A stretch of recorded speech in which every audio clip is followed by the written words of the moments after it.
Hey guys, it's March 2019.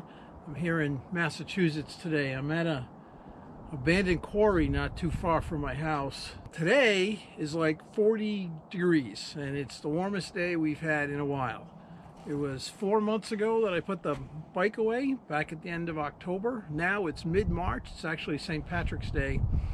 And historically, around the first or second week of April is when I get the bike back on the road.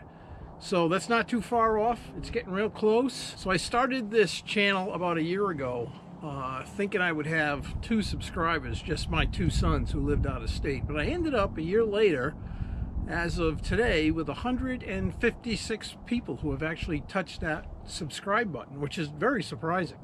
And there's people from not only the United States and Canada, but you know, Germany and Russia, Portugal, and South America, and all over the world. So that's the wonder of YouTube. That's the wonder of the internet.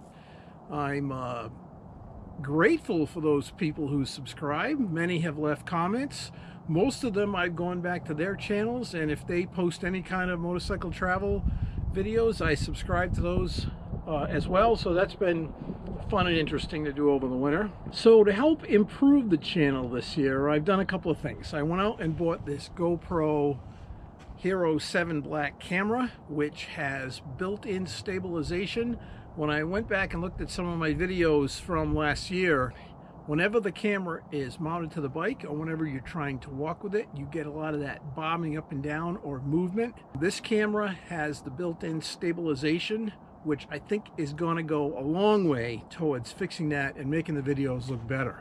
The other thing I've gotten that's new for this year is for Christmas, my family gave me a DJI Spark drone, which I'm learning how to use right now. I've got to get my confidence up with it. I've got to get used to the fact that it can be out of my sight. I don't need to be looking at it. I can look at the controller.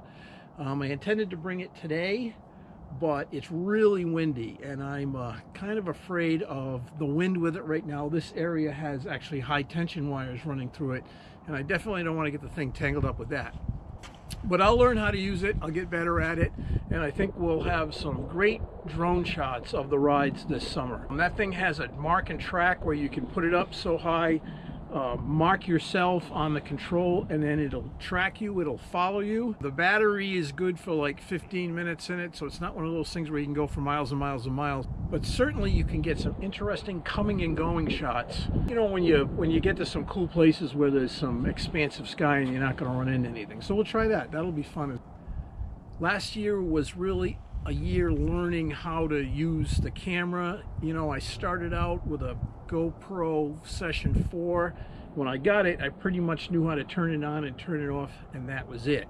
So last year was really learning a lot about how to use the camera, where to mount the camera on myself and on the bike, and especially how to use the editing software.